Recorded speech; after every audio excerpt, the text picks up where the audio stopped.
ये पीटी के 4 मॉड्यूल होते हैं, आप सबको पता होगा। अगर आप मेरी वीडियो देख रहे हैं तो इसका मतलब यही है कि आप पीटी की तैयारी करने वाले हैं या कर रहे हैं, आपका पेपर है व्हाट्सोएवर, ठीक है। पहला था जी मेरे पास स्पीकिंग का मॉड्यूल, सबके पास यही आता है। तो पहला क्वेश्चन आता है रीड अलाउड। मुझे 3 रीड अलाउड आए थे और उनकी लेंथ बहुत छोटी थी, 2 या 3 लाइन, कोई भी मुझे 4 लाइन्स का रीड अलाउड भी नहीं आया था। आई रिपीट, बहुत छोटी लेंथ थी। अगर हम बात करें कि जी उसका डिफ़िकल्टी लेवल क्या था, तो वो मॉडरेट था, ना ही वो बहुत मुश्किल थे ना ही बहुत आसान थे, लेकिन अगर मैं उनका झुकाव बताऊं तो वो आसान थे, ठीक है।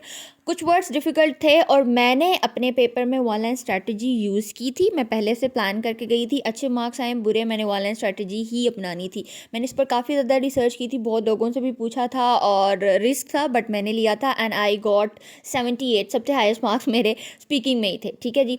3 read aloud then repeat sentences, it was around 10 to 12, ठीक है। उसके बाद डिस्क्राइब इमेज मेरे पास 3 आए थे। यहाँ पर एक चीज़ मुझे बहुत अच्छे से याद है, इसमें मैंने 2-3 दफ़ा गड़बड़ की थी, जो मैं कुछ बोलना चाहती थी, बट मैं वो अपना टेम्पलेट मैंने टेम्पलेट यूज़ किया था डिस्क्राइब इमेज में, तो कुछ जगहों पे मैंने 2 टेम्पलेट मिक्स कर दिए थे, तो वो मुझे अपना प्रॉब्लम पता है। और इसके अलावा रिपीट सेंटेंस में भी वो अच्छे थे, मतलब वो नॉर्मल थे और मैंने 50% से ज़्यादा ही बोला था। कुछ थे जो मैंने 100% बोले थे और कुछ में 50% से ज़्यादा, जहाँ मुझे लगता था कि नहीं बोला जाएगा।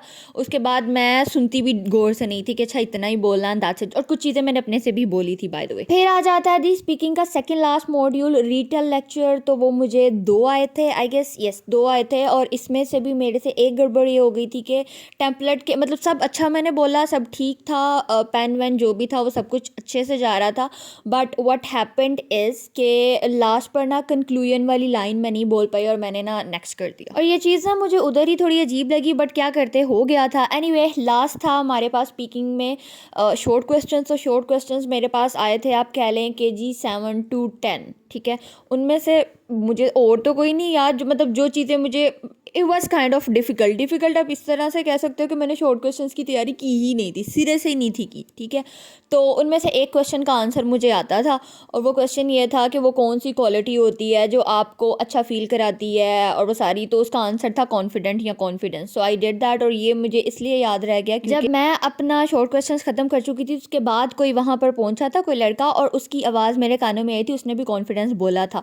और जब मैं बाहर आई थी, कुछ गर्ल्स से मैंने पूछा तो उनको भी ये क्वेश्चन आया था। आई रियली डोंट नो कि सबको वही चीज़ आई है या नहीं आई, क्योंकि बहुत जल्दी लोग वहाँ से चले गए थे सेंटर में से, बट ये है कि आई बिलीव कि सबको सेम पेपर आया था। मे बी उसकी अलाइनमेंट डिफरेंट हो, कुछ क्वेश्चंस आगे पीछे आ गए हों, बट आई थिंक सबको सेम आया था। ओके जी, नेक्स्ट हमारा मॉड्यूल आ गया राइटिंग का। तो राइटिंग में मेरे पास 2 समराइज रिटन टेक्स्ट आए थे, जिसको मैंने टोटली कॉपी पेस्ट किया था, कुछ सेंटेंस को और कंबाइन कर दिया था, और मैंने वहाँ कुछ नहीं किया था, अपने से नहीं लिखा था। और ऐसे मुझे एक आया था और वो एवेलुएशन के बारे में था कि अपनी रिकमेंडेशन दें या अपना सजेशन दें। सजेशन वाला ऐसे आया था कि जो बड़े शहरों में मॉल्स की जगह पर लोकल शॉप्स बन रही हैं, उसके बारे में आपकी क्या राय है, ठीक है, ये टॉपिक था।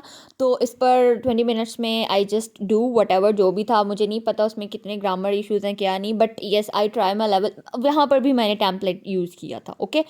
अब चलते हैं नेक्स्ट मॉड्यूल पर, रीडिंग। तो रीडिंग में हमारे पास सबसे पहले जी फिलिंग द ब्लैंक्स आई थी, रीडिंग एंड राइटिंग वाली। तो as far as I remember about my जितनी भी फिलिंग द ब्लैंक्स मेरे पास आई थी, मुझे वो इजी लगी थी, वो इतनी डिफ़िकल्ट नहीं थी जितनी मैं घर से प्रैक्टिस जो मैं करके गई थी ना, वहाँ से। मैं आपको नेक्स्ट बताऊँगी भी कि मैंने कहाँ से प्रैक्टिस की थी। मैंने कोई भी पेड चीज़ यूज़ नहीं की थी, मैं पहले भी अपने व्लॉग में बता चुकी हूँ।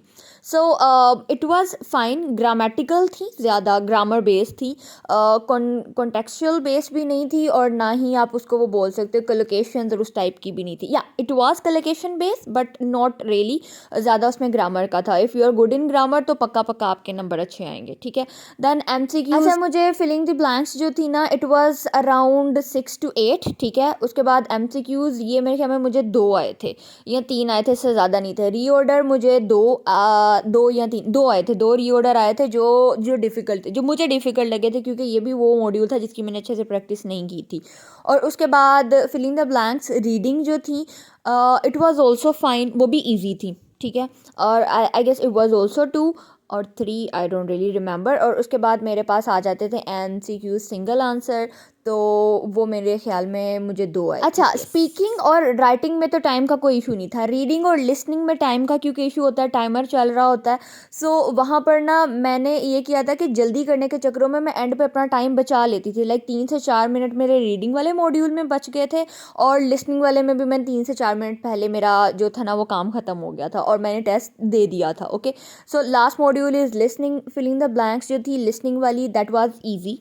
फिर आपके पास हाईलाइट करेक्ट समरी जो थी वो भी easy, no it was actually not easy by the way. उसका ये था कि कुछ चीज़ें जो हाईलाइट करने वाली थी ना वहाँ पर थोड़ी सी गड़बड़ हुई थी मेरे से, आई रिमेंबर, ठीक है। उसके बाद एमसीक्यू सिंगल आंसर्स जो थे इसकी मैंने प्रैक्टिस नहीं की थी, आपको यहाँ पर भी नज़र आ रहा होगा, मैंने अभी जो स्क्रीनशॉट लिए हुए हैं ये मैंने ऐप यूनी से लिए हुए हैं, यहीं से मैंने प्रैक्टिस की थी। तो वो जो है इट वाज लाइक 2 और 1, I really don't remember, but जो भी था मैंने इन मॉड्यूल को मैंने गुजारा था, ना ही मैंने इनकी प्रैक्टिस की थी और ना ही मैंने इन पर टाइम स्पेंड किया था, ठीक है। मैं बड़े मॉड्यूल पे टाइम स्पेंड करना चाह रही थी। दैन मिसिंग जो वर्ड्स थे ना, सेलेक्ट मिसिंग वर्ड्स, वो उसमें ना स्पीड थोड़ी तेज़ थी, या फिर वर्ड्स ही कम डिफ़िकल्ट थे या डिफरेंट थे, बट ये है कि it was something where I struggle a bit, not really but a bit. Then आपके पास highlight incorrect word, same thing, speed was some, मेरे 2 3 आए थे, और उसकी स्पीड ऐसे नहीं थे कि नॉर्मल चल रही है, आहिस्ता चल रही है, तेज़ चल रही है, वो ऐसी थी कि कुछ वर्ड्स में आके वो बहुत तेज़ बोलने लग जाती थी और कुछ में बिल्कुल नॉर्मल चल रही होती थी, तो वहाँ पर मुझे थोड़ा सा मुश्किल हुआ था। और लास्ट में राइट फ्रॉम डिक्टेशन आ जाता है, तो राइट फ्रॉम डिक्टेशन बहुत ईजी थे, बहुत ईजी थे, और मुझे 4 आए थे, आई थिंक यस 4 आए थे, और उसके बाद मेरे पास 4 मिनट बच भी गए थे, तो मैंने अपना पेपर सबमिट कर दिया था। और फिर उन्होंने इंस्ट्रक्शन दिए थे कि आपने जब अपना पेपर सबमिट कर लेना है, या आपको कोई भी चीज़ है, आपने कोई ब्रेक लेनी है and you wanted to come out of the room, तो आपने सिंपली अपना हाथ खड़ा करना है, आपने उठना नहीं है, हम खुद अंदर आएंगे। सो जैसे मेरा पेपर ख़त्म हुआ, मैंने सबमिट किया है और मैंने वेट नहीं किया, जस्ट रेज माई हैंड। थोड़ी देर बाद एक बंदा अंदर आया, उसने कहा हो गया आ जाए, and I was good to go. I take my keys, मैंने अपना, अच्छा अंदर मैंने पहले भी बताया था, सिर्फ आपको आपकी लॉकर की की ले जाने दी जाती है, और उसके साथ आपको सिर्फ पासपोर्ट लेके जाने की इजाज़त होती है, और कुछ भी आप नहीं ले जा सकते। सो टेस्ट हो गया, एक बर्डन था इतने दिनों से जो था, प्रैक्टिस मैं कर नहीं रही थी, लेकिन येस आई वॉज बर्डनिक, बट अल्हम्दुलिल्लाह इट वाज गुड। उसके बाद जब मार्क्स आए तो मैं एक्सपेक्ट कर रही थी कि मेरे इससे ज़्यादा आएंगे, मैंने पहले भी व्लॉग में मेंशन किया था, I was expecting more, I don't know why but I was expecting more, because I feel like I am good in English, तो मेरे अच्छे आएंगे। I am good in talking but I am not that good in grammar and the stuff, तो मेरे वहीं पर सबसे ज़्यादा मार्क्स कटे हैं। फर्स्ट पेपर वाज मोर, जो भी रीडिंग और लिसनिंग में था, it was more on grammar based. So अगर आप ग्रामर में अच्छे हैं तो obviously you can easily crack it. बाकी मज़ीद इसको डिटेल में और जो चीज़ें मैंने टेक्निक्स यूज़ की थी और टेम्पलेट्स कौन से यूज़ किए थे, वो मैं इंशाल्लाह सून एक कुछ नई वीडियोस अपलोड करूँगी। So if you haven't subscribe the channel, do subscribe it, और कोई क्वेश्चन हो तो comment section is always there. दुआओं में याद रखिएगा। अल्लाह हाफिज़।